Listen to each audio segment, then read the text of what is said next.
Welcome to Breaking Ties, a new you after divorce. This is your go-to source for practical advice and support for when the divorce process has finished.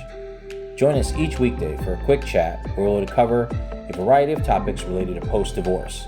Together, we'll explore the emotional, financial, and legal aspects of life after divorce and help you find the best path forward for you and your family. Here's your host and Certified Divorce Financial Analyst professional, Mike Fulkerson. Welcome back to Breaking Ties, a new you after divorce, where we explore topics that empower and uplift you on your journey after the divorce is final. I'm your host, Mike Fulkerson, and today we're going to dive into a topic that many of us face at some point in our lives: the importance of self-care after a divorce is final. I mean, divorces, no matter how amicable and smooth you think the process is, it really does take a toll. It's draining emotionally. It's incredibly challenging. There's a lot of things to juggle. And when the legal proceedings are over and the ink is dry on the divorce papers, it's easy to think that the hard part is behind you. But in many ways, it's just the beginning. I mean, we're going to be moving on to a new stage of our life.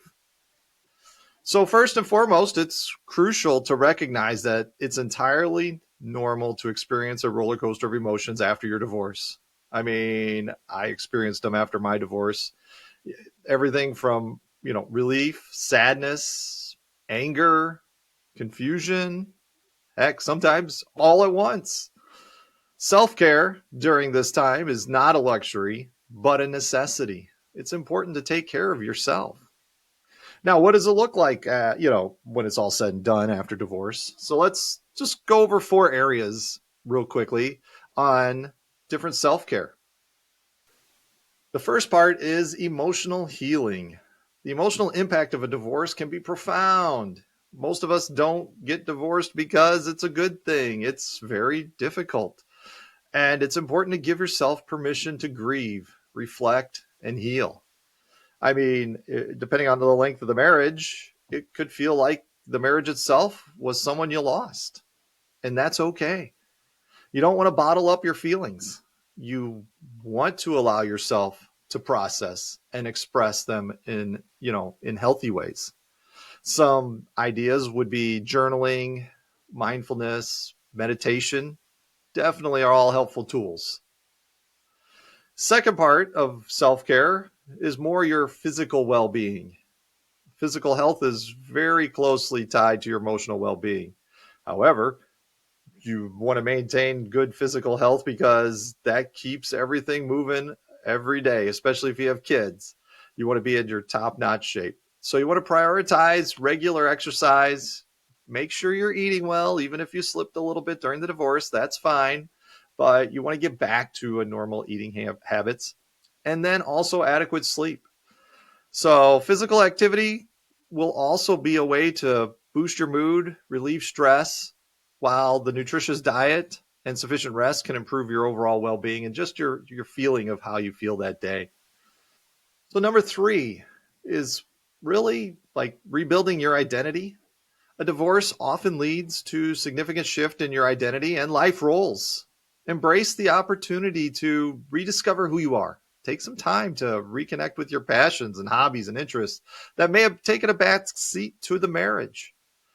This is your chance to reinvent yourself and grow in new ways, or just kind of explore who you were, what you feel like you might have lost, and try them out and see. Maybe it's time to move on and find new hobbies and such. At the same time, it may be just great rediscovering what you do. And don't forget about number 4 here, which is social support. We don't want to isolate ourselves during this time. Lean on the support systems. People are always happy to help. Reach out to your friends, family. There are also support groups.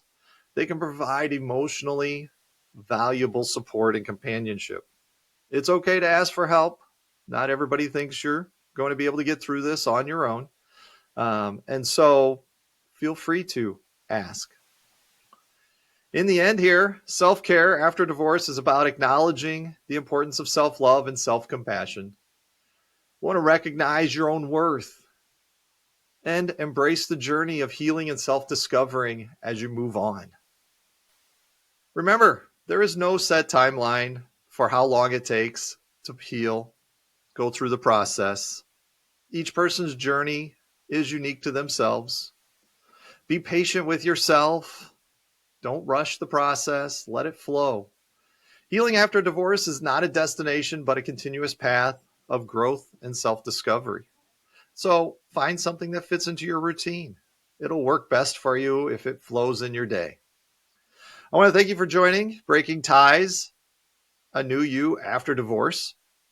And I hope you learned a few things today, took away a couple bullet points as you look at self-care after a divorce. If you have any questions, need any assistance, anything like that, my information is in the description. I'm always happy to assist in any way I can. And just, I want you to remember that divorce is not the end of your story. It is the start of your next great chapter. And with that, I hope you have a great day, and we'll see you on the next episode. We want to thank you for listening to this episode of Breaking Ties, a new you after divorce with Mike Fulkerson. For questions, please reach out to Mike via email in the description or give him a shout at 630-444-1410. Remember to subscribe, like, and follow.